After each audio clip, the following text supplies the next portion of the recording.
Assalamualaikum warahmatullahi wabarakatuh.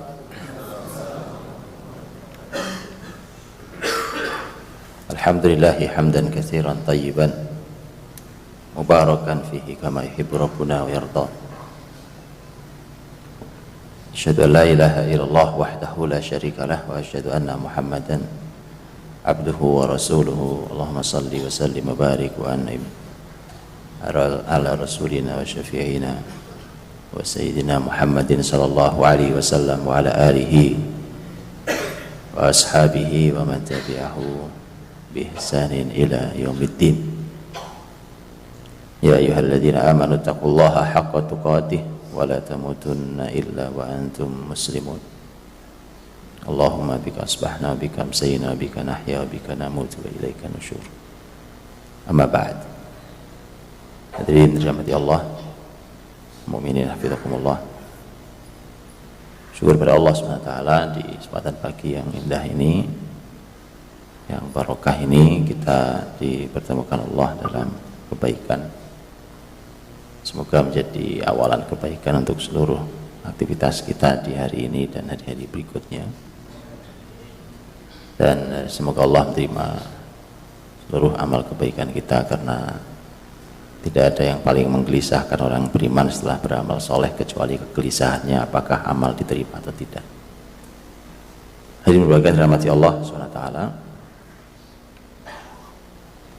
Kita pagi ini bicara singkat tentang tema belajar dari masyarakat Madinah zaman Rasulullah SAW.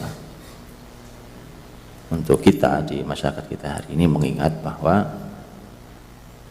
sesungguhnya kita muslim, mereka juga muslim. Sesungguhnya kita berpegang pada kitab suci yang sama, kita beribadah juga dengan cara yang sama. Hanya kemudian mestinya kita mendapatkan hasil yang sama, tapi kalau belum berarti memang ada yang belum sama. Karenanya kita mesti belajar melihat dulu bagaimana masyarakat itu. Tapi belum saya uraikan singkat, yang perlu mendapatkan perhatian di kita supaya menjadi sebuah perbandingan adalah bahwa bagaimana keadaan Yathrib saat itu sebelum dikenal sebagai Madinah. Karena perubahan yang terjadi bukan sekedar perubahan nama, karena aslinya Yathrib dan Nabi tidak suka dengan nama-nama yang artinya tidak baik, maka kemudian dikenal dengan Madinah Nabawiyah, sebagai kota Nabi SAW. Kita kenali dulu karena berubah, betul-betul berubah dari Yathrib berubah menjadi Madinah, bukan cuma berubah nama. Karena di kita juga masih suka muncul sebuah kebiasaan. Kebiasaannya adalah kita disibukkan dengan nama dan istilah-istilah. Bukan tidak penting istilah itu. Istilah itu dalam kajian syariat sendiri ada pentingnya. Tetapi para ahli ilmu juga yang menyampaikan bahwa kita tidak sekedar berbeda di dalam masalah istilah. Antum kalau belajar tentang usul fikih, para ahli ilmu sudah debat panjang lebar, ujung-ujungnya begitu. Mereka mengatakan la musyahata fil istilah. Sudahlah, kita nggak usah ribut dalam urusan istilah. Kadang kita masih suka ribut urusan istilah. Mustalahat itu ada kajian sendiri memang. Mengubah sesuatu, jangan cuma sekedar mengubah sebuah nama kemudian setelah itu kontennya tidak banyak yang berubah, cuma 1-2 saja yang berubah. Berubah 1-2 ganti nama. Belajarlah dari Madinah, ketika Nabi tidak ridho dengan nama Yathrib, diubah menjadi nama yang lain, ya, dan kita kenal dengan Madinah Nabawiyah ini. Itu perubahannya memang perubahan yang sesungguhnya, drastis perubahannya. Dan yang menarik adalah bahwa kota Yathrib bukan kota yang siap. untuk menerima, untuk menjalankan risalah syariat ini. Ini hikmahnya. Karena kalau kota itu kota yang siap, atau kota itu sebelumnya memang sudah kota yang nyaman, maka mungkin orang akan mengatakan bahwa itu memang sebelumnya sudah bagus kota itu.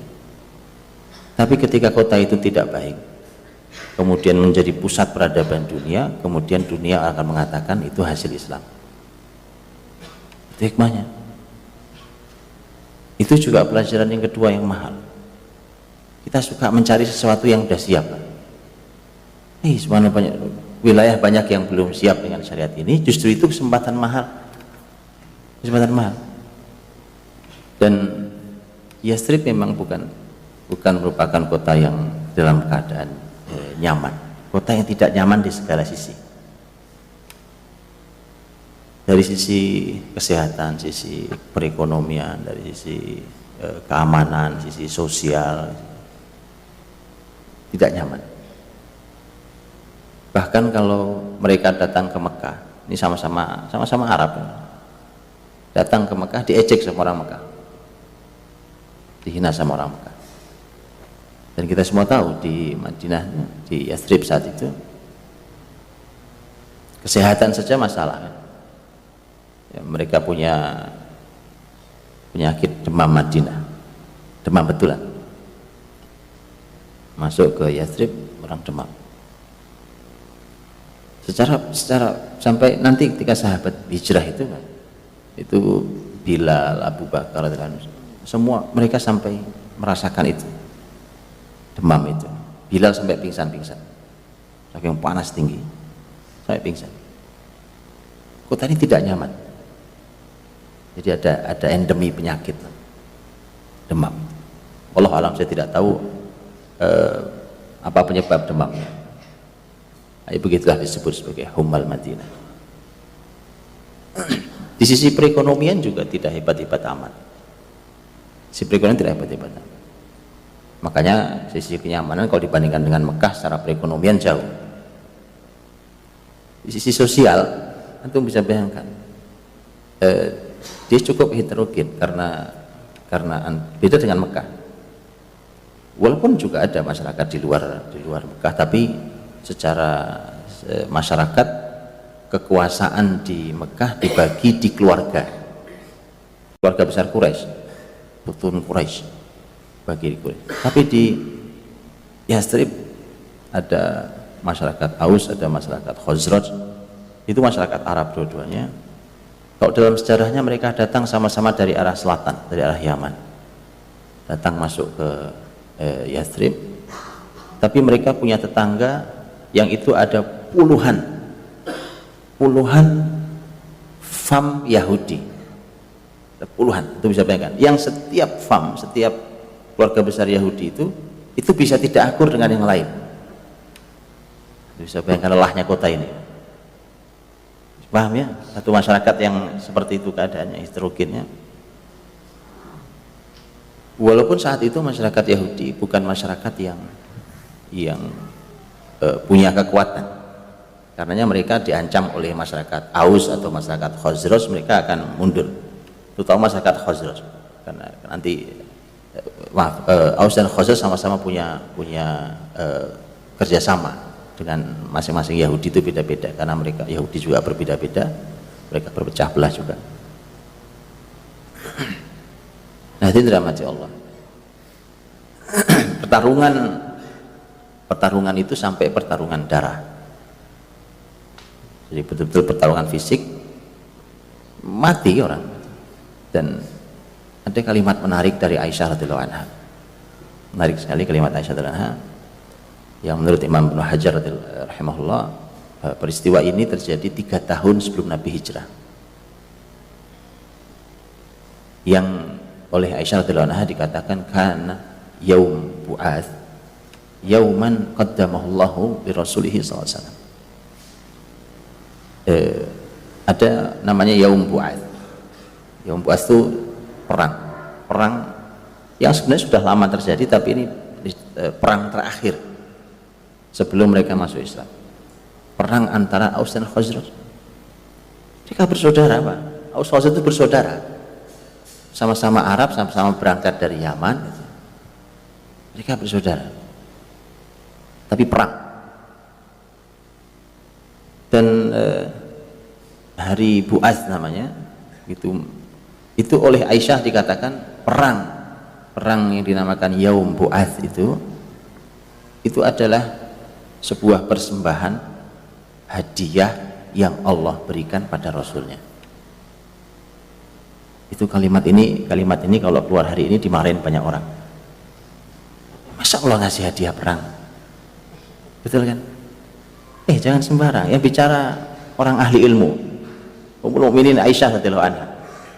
Tidak sembarang orang yang keluar kalimat ini. Itu kalimatnya. Yauman qaddamahullahu li rasulih. Itu hari yang Allah persembahkan, Allah suguhkan, Allah hadiahkan untuk Rasulnya sallallahu alaihi wasallam. Kok bisa seperti itu?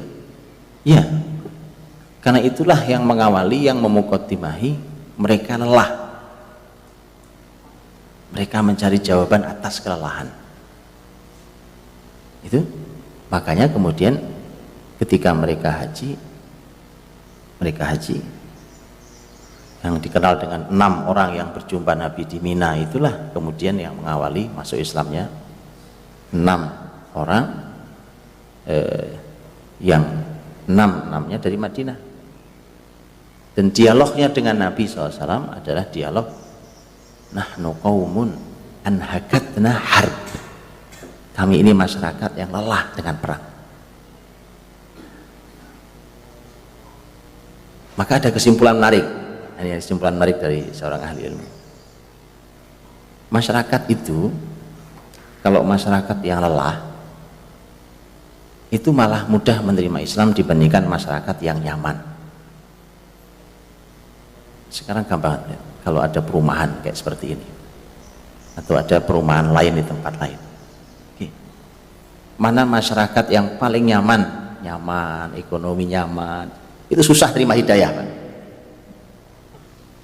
Betul kan? Atau boleh banding kalimat ini. Kenapa Mekah sulit menerima hidayah? Mereka masyarakat nyaman sekali. Kayak ini kita mau belajar dari masyarakat bagaimana Nabi target semua. Mekah Nabi target, Madinah Nabi, semua Nabi target, Taif Nabi target, suku-suku lain Nabi target. Tapi supaya juga kita tahu tentang sebuah prioritas, apalagi kalau tenaga kita tidak cukup banyak.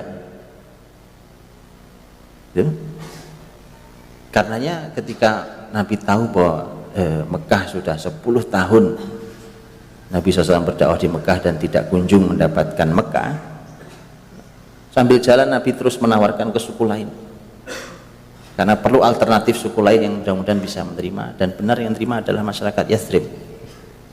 Siapa mereka? Mereka masyarakat yang lelah dengan perang. Gitu. Dan bukankah kemudian orang-orang Quraisy dulu pun menghina para pengikut Nabi Shallallahu Alaihi Wasallam itu dengan kalimat bahwa mereka adalah orang-orang yang hina, orang-orang yang rendah secara strata. Abu Sufyan radhiyallahu anhu sebelum beliau masuk Islam dialog dengan Heraklius, dialognya kan begitu, yang ikuti mereka adalah orang terpandang kalian atau orang rendah kalian? Jawabannya orang rendah kami, bukan orang terpandang yang ikuti orang yang jadi nabi itu. Dia pikir bahwa ini memang jujur, dia pikir jawaban itu merupakan sebuah kunci bahwa Heraklius akan tidak minat dengan agama ini. Malah Heraklius malah mengatakan bahwa begitulah para nabi yang lain. Para nabi lain pengikutnya juga bukan orang-orang terhormat secara strata sosial.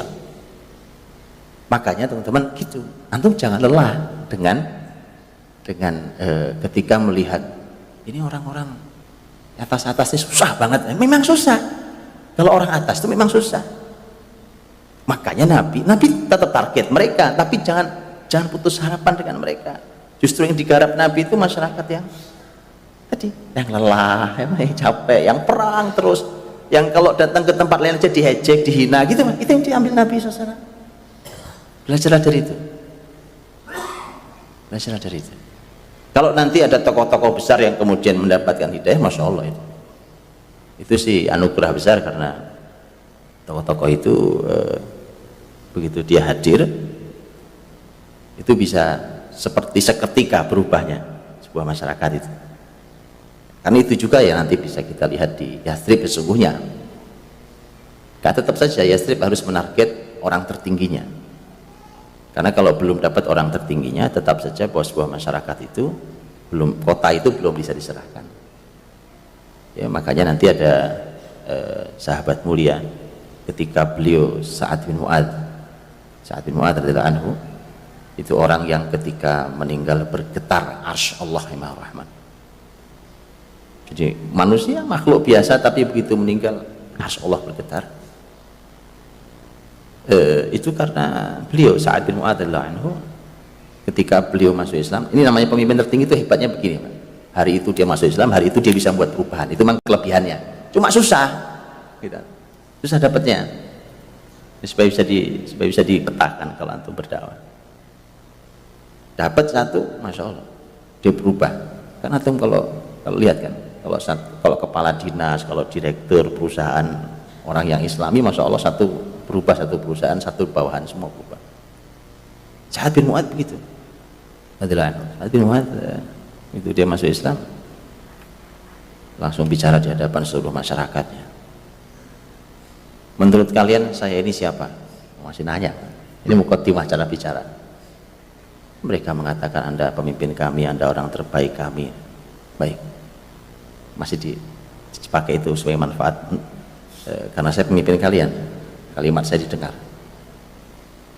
Nah, beliau mengatakan, kata beliau, haram buat saya bicara dengan kalian sampai kalian beriman pada Allah dan Rasulnya. Pemimpin itu namanya, ya kan? Antum tuh kalau jadi pemimpin begitu, semangat waktu susah miskin, ya kan? Jadi pemimpin melempem semua. Salah, nggak boleh terjadi, nggak boleh terjadi, harus begitu. Seperti Sa'ad bin Mu'adz waktu jadi pemimpin begitu. Khawatir orang begitu jadi pemimpin itu pertimbangannya tiba-tiba banyak sekali pertimbangannya, Pak. Wah, nanti kalau saya begini ini masalah di konstituen, kalau begini masalah di jabatan saya, kalau begini masalah di anak buah saya, ini masalah di karir saya, Mas. Lihat ini pelajaran mahal sebelum kita bicara tentang sebuah masyarakat. Kan semua berawal dari sini. Begitu Sa'ad bin Mu'adz masuk Islam, kemudian masyarakat oleh Sa'ad bin Mu'adz memanfaatkan posisinya, kemudian bicara dengan cara itu, maka kemudian yang terjadi adalah bahwa masyarakat masuk Islam. Tidak ada rumah di Yathrib kecuali pasti ada muslimnya. Saat itu sudah cukup, pemimpinnya sudah masuk Islam, masyarakatnya sudah begitu masuk Islam, maka kemudian Nabi memerintahkan para sahabat mengizinkan untuk hijrah ke kota Yathrib. Jadi begitu, Yathrib tidak siap secara, dan kalau dipelajari bahkan tentang kondisi alamnya, Yathrib itu sesungguhnya sebagian tanahnya itu ada tanahnya betulan, bukan pasir, bukan cuma pasir, karenanya dia subur, bisa ditanami. Makanya perkebunan Yathrib itu terkenal penghasil korma di Jazirah Arab, termasuk salah satu penghasil korma yang terbesar selain Khaybar. Itu subur, luar biasa. Tapi tanah-tanah subur itu yang menempati Yahudi, yang menempati. Walaupun nanti masyarakat Yathrib sendiri punya, beberapa orang kayaknya punya kebun, tetapi wilayah-wilayah itu ditempati oleh masyarakat Yahudi. Sampai hari ini kalau hadirin ke Madinah masih bisa melihat bagaimana sisa suburnya. Sisa suburnya. Ini subur, masih subur sekali. Contoh, umpamanya wilayah masyarakat Yahudi Bani Nadir yang diabadikan besar dalam surat Al-Hasyr. Masyarakat Yahudi Bani Nadir. Itu wilayahnya dari mulai sekitar Masjid Quba. Masjid Quba kalau tidak. Terus nanti ke arah itu sampai hari ini masih bisa dilihat kebun korma itu masih rapat sekali sampai hari ini. Bahkan sudah dipotong dengan jalan raya, sudah di macam-macam pembangunan. tapi itu masih bisa kita lihat kebun. Itu dulu milik masyarakat Yahudi Bani Nadir. Yang di sana ada benteng, sampai sekarang bentengnya juga masih bisa dilihat, milik salah satu pemimpin besar Yahudi Bani Nadir, Ka'ab bin Ashraf. Itu sangat subur ditempati oleh mereka. Sementara masyarakat sahabat nanti itu tinggal di Masjid Nabawi dan sekitar masjid, pagar Masjid Nabawi itu, teman-teman, supaya itu bisa membayangkan. Dan Masjid Nabawi itu daerah gersang, ada pohon-pohon juga dulu, ada korma apa, ada segala, tapi tidak sesubur wilayah itu. Ini pun juga sebuah pelajaran mahal yang tadi saya katakan. Yathrib bukan kota yang siap, dan ini menariknya, secara perekonomian juga tidak siap. Makanya teman-teman kalau bergerak untuk Islam itu jangan selalu berhenti dengan satu kata, dana. Wah, nggak ada dananya Pak, subhanallah, nggak ada dana terus berhenti gitu atau nggak ada dana Pak. Orang antum bisa bayangkan rapat sudah 3 hari 3 malam Pak, keluar keputusan luar biasa, ujungnya dana nggak ada, berhenti. Kok bisa? Penting, saya bukan kata tidak penting, betul. Penting, karenanya dulu yang mengelilingi Nabi juga banyak teman-teman, banyak juga masyarakat pengusaha. Begitu itu bukan harga mati, ya. Maka benar-benar bahwa Yathrib kemudian dikenal menjadi Madinah itu karena Islam, karena ditegakkannya syariat ini. Dan disitulah maka kemudian kita harus belajar bagaimana masyarakat sahabat radhiyallahu anhum ajmain di Madinah ini hidup bersama Rasul Shallallahu Alaihi Wasallam. Bagaimana beliau membina para sahabat. Keadaan yang seperti itu, lihat Pak, keadaan yang seperti itu begitu Nabi masuk ke Yathrib, ini kota benar-benar nggak siap. Ini kota dari nol, kita boleh bilang dari nol. Semua diapain dari nol. Jadi begitu, biasa muslimin babat hutan itu biasa banget. Datang nol Pak, semua diapakan, nggak apa-apa, subhanallah, ya kan. Dan itulah kenapa kemudian nanti kita melihat para sahabat Nabi itu masuk ke negeri manapun dalam keadaan nol pun mereka nggak masalah, nggak ada masalah. Masuk ke Yathrib, Nabi harus melakukan beberapa hal yang sangat penting dilakukan.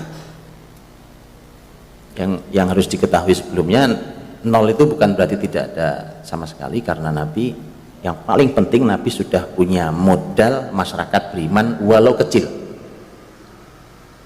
punya masyarakat beriman walau kecil. Makanya nanti di rumahnya Anas bin Malik radhiyallahu anhu terjadilah proses ta'akhi itu. Nabi mempersaudarakan antara muhajirin dan ansor itu. Tidak banyak jumlahnya tidak banyak. Jadi jangan dipikir masyarakat besar ini, jumlahnya tidak banyak. Nah, tapi modal orang, modal SDM itu jauh lebih penting. Kan tadi melihat Nabi punya modal SDM yang luar biasa, masyarakat beriman yang luar biasa. Masalah hasil buminya payah, penyakitan, lemah, lelah masyarakatnya dengan perang, itu kita selesaikan nanti belakangan. Tapi yang penting Anda punya tim. Nah, ini harapan kebaikan. Jangan dibalik, duit sudah ada lengkap semua, fasilitas oke, ditanya timnya mana? Gak tahu Pak, saya sendirian aja di sini. Saya sering jumpai itu, ada banyak orang semangat, saya sering cari dijumpai orang lengkap, semua fasilitas lengkap disodorkan. Saya bilang, ini orangnya mana? Gak ada Ustaz. Orang gak ada. Itu kebalik namanya. Nah, kalau gitu yuk kita klik supaya, karena yang Nabi punya itu. Kan sahabat banyak yang datang gak bawa apa-apa kan? Iya, kita juga tahu itu. Sahabat banyak yang datang ke Yathrib tidak mempunyai apa-apa, gak bawa apa-apa. Salah satu yang terkenal Abdurrahman bin Auf radhiyallahu anhu, orang kaya raya itu, datang ke Yathrib hanya dengan baju nempel di badannya. Tapi kualitas SDM-nya, lihat kualitas SDM-nya. Ditawari macam-macam, bahkan ditawari modal. Kan ditawari modal kan? Iya, dengan Sa'ad bin Rabi' kan ditawari modal, tawari kebun, tawari rumah, modal. Tapi itu ternyata memang, tadi saya bilang dana, modal, itu bukan nomor satu teman-teman, bukan yang nomor satu. Yang sangat penting adalah kualitas SDM, jadi skill orang. Ini urusan pasar, dia cuma mengatakan dullani ala suq, tunjukkan saya di mana pasar, dah, tunjukkan di mana ada pasar, masuk. Karena orang berkualitas, hari pertama masuk langsung untung apa? Gak ada modal. Ini juga sebenarnya catatan buat teman-teman para pebisnis, para pengusaha. Karena hari ini kan ada prinsip usaha itu di awal-awal rugi biasa lah. Biar sekali, dua kali, tiga kali rugi biasa. Saya bilang saya nggak tahu. Kalau belajar dari Abdurrahman bin Auf sih nggak rugi. Saya tak tahu. Kualitas SDM itu salah satu yang dibawa, yang dimiliki Nabi dari yang hasil didikan awal di Mekah sana, kurang lebih 13 tahun itu yang Nabi punya. Maka sekarang Nabi punya PR. Nah, ini PR ya. Ini masyarakat Mekah, masyarakat Madinah yang beriman tidak saling kenal, tidak saling kenal ini. Nah, tidak saling kenal itu masalah. Jadi perhatikan nih, bahwa yang namanya seseorang mencintai sukunya, mencintai keluarga besarnya, itu tidak salah dalam Islam. Oh, tidak salah. Bahkan di dalam strategi jihad Nabi pun itu dikelompokkan juga berdasarkan suku. Bendera-bendera perang itu suku Bani Fulan, Bani Fulan, Bani Fulan, ini suku Aus, ini Khazraj, ini berdasarkan sukunya pegang bendera itu. Artinya tetap dipelihara, tetap dipelihara. Tapi kalau kesukuan itu menimbulkan kemungkaran dan maksiat, baru itu yang diperangi dalam Islam. Kalau kesukuan itu penting. Kenapa pentingnya? Kalau saya sama beliau satu keluarga besar, kita satu suku sama-sama, kita sudah saling paham karakternya, segala macam. Cara kami bicara mungkin tidak bisa dipahami oleh orang lain, dalam makna cara kami merintah, cara kami dialog, cara kami saling membantah, namanya sudah paham. Itu komunikasi itu mahal, salah satunya. Maka Nabi SAW punya PR besar, karena ini dua kelompok beriman yang harus disatukan. Maka kemudian muncul peristiwa sangat dahsyat yang disebut dengan mempersaudarakan itu, mempersaudarakan antara Muhajir dan Ansor. Nah, konsep itu penting, konsep ta'akhi itu konsep yang sangat penting, dan itu kenapa kemudian Allah puji dalam surah Al-Hasyr itu, di pertemuan antara muhajirin yang Allah sebut dengan lil fuqara'il muhajirin alladzina ukhriju min diyarihim wa amwalihim yabtaguna fadlan minallahi wa ridwanan wa yansuruna Allah wa rasulah. Penutup ayatnya adalah ulaika humus shadiqun. Itu orang-orang shadiq. Ini orang muhajirin. Orang-orang Ansarnya walladzina tabawwa'ud dar wal imana min qablihim yuhibbuna man hajara ilaihim wa la yajiduna fi sudurihim hajatan mimma utu wa yu'thiruna ala anfusihim walau kana bihim khassasah. Itu orang-orang Ansar. Wa may yuqa syuhha nafsihi fa ulaika humul muflihun. Nah, pertemuan itu, satu orang yang shadiq, yang meninggalkan negeri dan hartanya dengan penuh keimanan, tinggalkan, bertemu dengan saudaranya yang punya harta dan punya sifat sangat siap menerima saudaranya yang datang, bahkan sangat mencintai saudara yang datang yang baru dikenalnya itu, bahkan punya sifat mendahulukan saudaranya urusan dunia. Anda dua aja yang ambil, pas kan? Jadi yang satu orang punya iman yang kokoh sekali, yang satu saudaranya juga punya iman dengan seperti itu, maka klik. Jadi tapinya. Tetap saja ini pelajaran mahal. Begitu selesai perang Bani Mustalik, itu muslimin Muhajirin Ansor dalam jihad, begitu mereka menang mau pulang, namanya habis perang lelah, habis perang capek,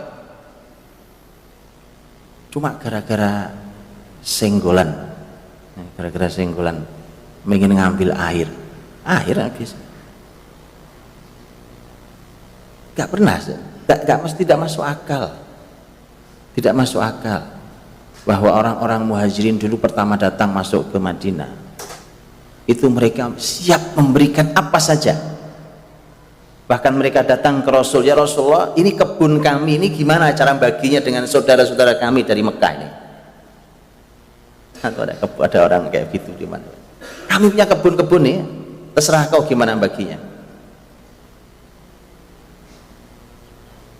Apalagi cuma ngambil air, Pak. Terus kemudian senggolan dikit gitu. Biasa kan? Biasa kan? Mereka punya sejarah ukhuwah yang luar biasa. Nah, ini pentingnya kenangan ukhuwah yang indah, teman-teman. Kalau suatu hari ada pergesekan, maka mereka pernah punya kenangan indah tentang persaudaraan, sehingga kembalinya mudah.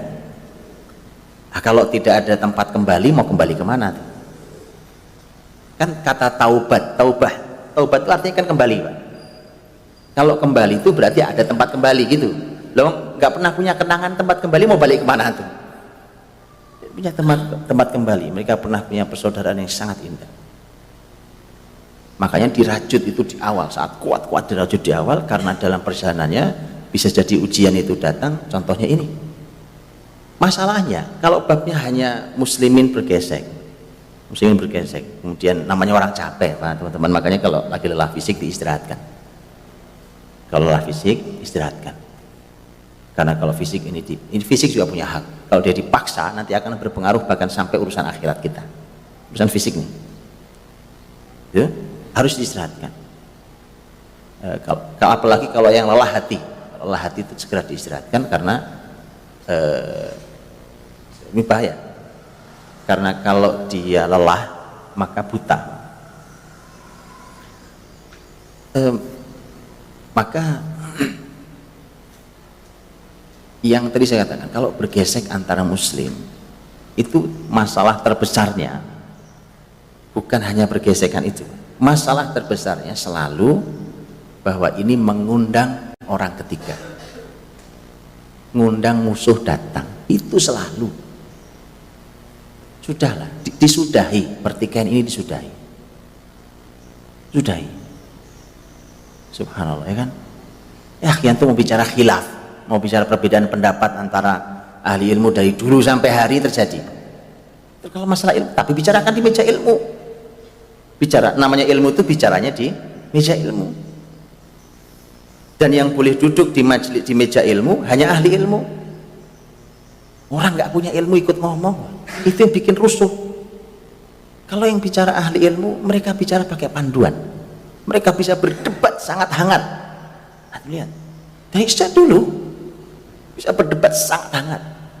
Antum kalau baca surat menyurat antara Imam Malik rahimahullah ta'ala dengan Imam Laits bin Sa'ad di Mesir, itu surat menyuratnya sampai sekarang masih ada, dalam sejarah diabadikan.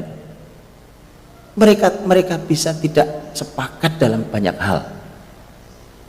Dengan sangat hangat mereka diskusi. Yang satu ulama besar di Mesir, yang satu ulama besar di Madinah, dalam posisi ilmu yang setara, ilmunya setara. Itu berdialog antara mereka dengan sangat hangat. Tapi karena mereka yang dialog adalah ahli ilmu, bahkan mereka tidak akur sekalipun dalam beberapa masalah. Tapi subhanallah, suatu hari Imam Malik kirim surat, isinya nggak dialog sekarang. Ya, saya nggak dialog istrinya. Saya minta minyak wangi, anak saya mau nikah.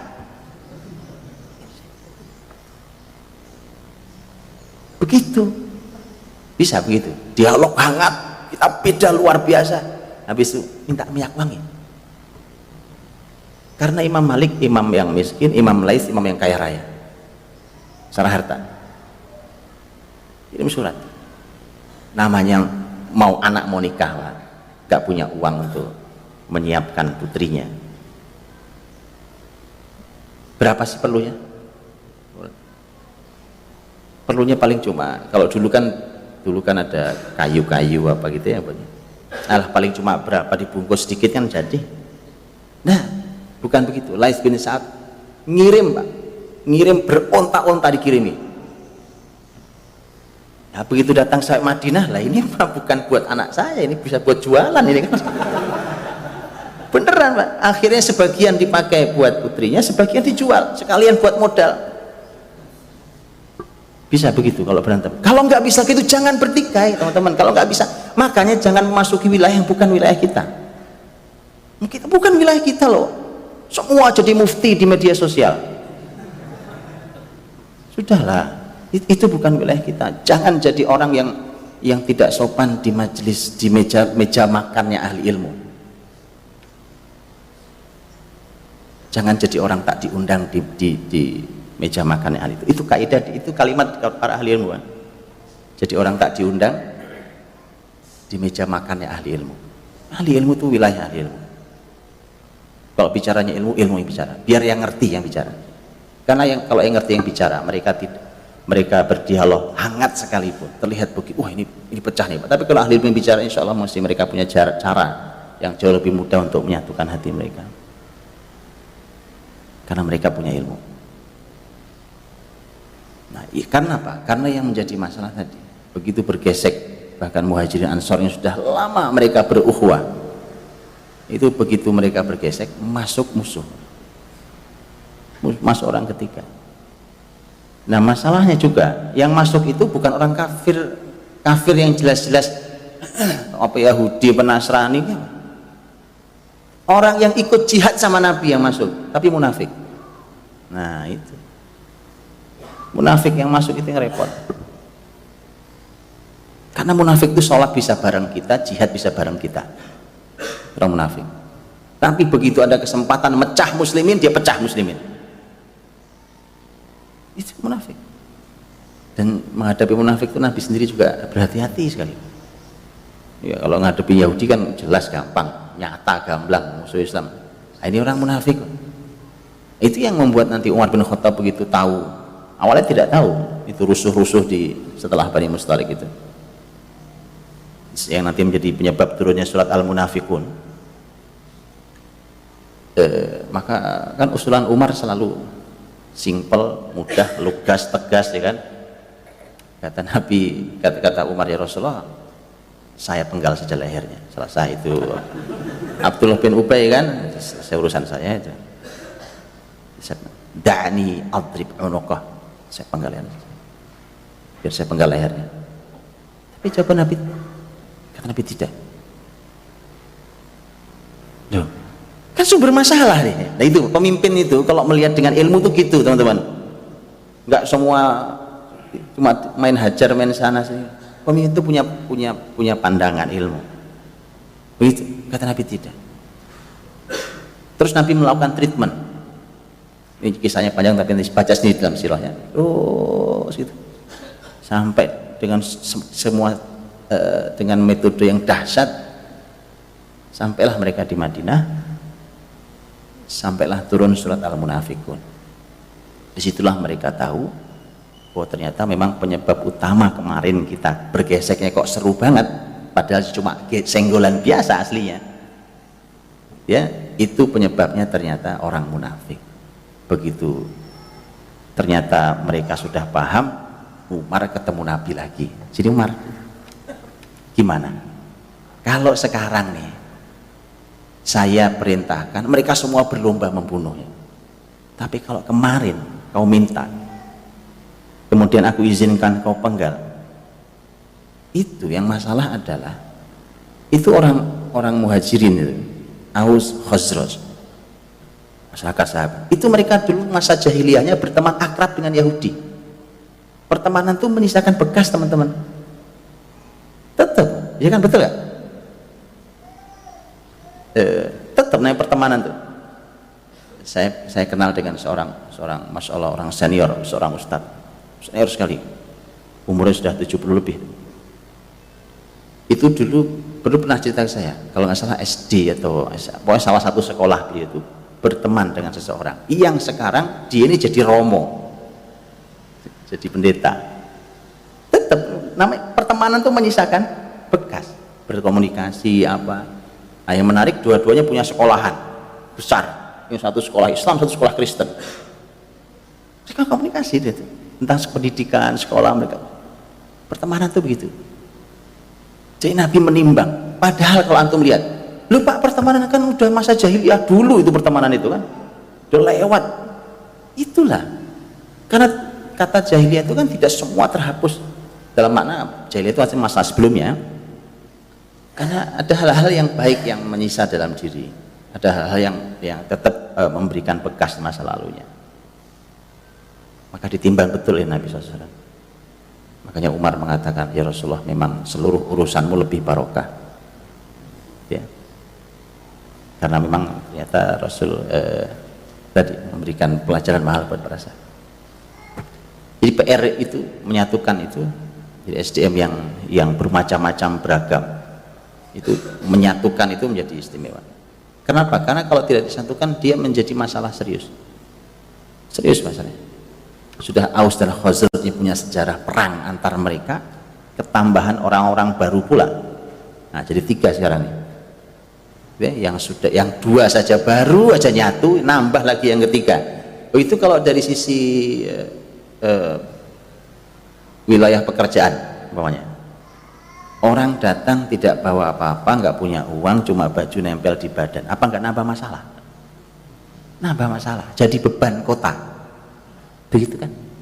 Makanya antum lihat sekarang tuh, Masya Allah, mudah-mudahan Allah tolong saudara kita imigran yang masuk ke berbagai negeri karena mereka terusir dari negerinya, dizalimi di negerinya.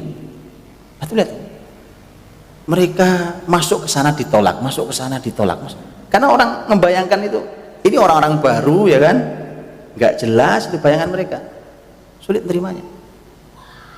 Tapi lihat dengan iman, makanya penekanan tentang Allah di hati mereka, tentang iman itu paling penting, karena itu yang membuat mereka bersatu walaupun belum pernah kenal sebelumnya.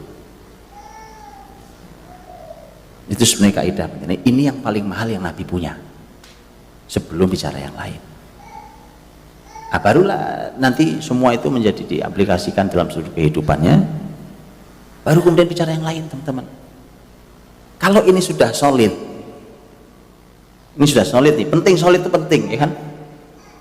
Dan karena gini babnya, Pak, ini sama-sama orang berilmu loh Pak, tapi kenapa berantem? Ya, karena ilmu harus jadi iman. Karena kalau ilmu tidak jadi iman, ilmu sebatas ilmu, nanti kita akan berantem luar biasa. Iman itulah yang membuat kita membatasi diri kita untuk kita bersikap tidak baik pada saudara kita. Maka mereka ketika masyarakat sahabat ini, ketika mereka masyarakat yang punya iman, maka mereka solid. Nanti kalau solid, baru seluruh konsep bisa dijalankan bertahap. Kenapa konsep nggak jalan-jalan? Saya kasih contoh teman-teman, pamannya. Bukankah nanti setelah Nabi menyatukan itu, salah satu yang nanti Nabi bangun adalah pasar. Pasar, perekonomian umat penting, pasar itu. Tetapi kegagalan kita hari ini di sini membuat pasar adalah karena kita ini hanya kumpulan para entrepreneur, belum kumpulan entrepreneur yang mukmin betulan. Kita ini kumpulan masyarakat yang belum solid secara iman. Nabi kalau bicara ini masalah marketing yang paling hebat, teman-teman, iman itu. Teori marketing macam-macam ya kan. Makanya saya minta antum belajar tentang bisnis, belajarlah yang baik, tapi pelajari halal haram, itu satu. Yang kedua, miliki iman yang baik. Karena begitu Nabi buka pasar, kemudian Nabi tinggal bilang pindah pasar, semua pindah. Apa begitu hari ini? Kan enggak. Kan tidak begitu hari ini kan. Iya, antum sudah bilang boikot, tetap aja ya kan. Iya Pak. Nah begitu, karenanya Perekonomian umat ini memang ada strateginya. Strateginya. Bukan sebatas semangat. Kumpul banyak orang itu belum menjadi jaminan apa-apa. Belum menjadi jaminan. Itu kalau orang kumpul banyak, wah ini kalau perekonomian kayaknya bagus nih kayak ini. Kita bisa kumpul secara fisik banyak dalam jumlah sangat besar, tapi ada yang dibangun, harus dibangun lagi setelah itu. Kumpul ini menarik, karena kalau orang tidak mau kumpul, orang berantem bertiga itu ngumpul juga nggak mau, Pak. Sholat itu di sampingnya nggak bisa, ya kan? Namanya orang lagi berantem tuh, sholat satu soft apalagi nempel kaki, wah itu rasanya kaki nggak khusus panjang sholat itu. Pasti itu. Tapi begitu orang mau kumpul, duduk bersama, apapun pemikiran kita, apapun kelompok kita, itu bagus sekali. Nah, tapi berhenti di situ salah. Karena memang tadi, karena dengan soliditas yang dahsyat itu, nanti antum bisa menerapkan syariat ini utuh apa adanya, termasuk pasar diantaranya, ya. Dan semuanya. Baik, teman-teman sudah habis waktu saya. Terakhir begini, teman-teman. Rasul wafat. Begitu Rasul wafat, 10 tahun Nabi di Madinah. Rasul didik para sahabat Nabi dengan semua strateginya dan semua dari 10 tahun Nabi. Dan Nabi didik para sahabat. Saya selalu sampaikan data ini karena data ini menjadi menarik. Hasil karya Rasul Shallallahu Alaihi Wasallam kalau dihitung dari awal sepanjang kurang dari 23 tahun, khusus di Madinah 10 tahun.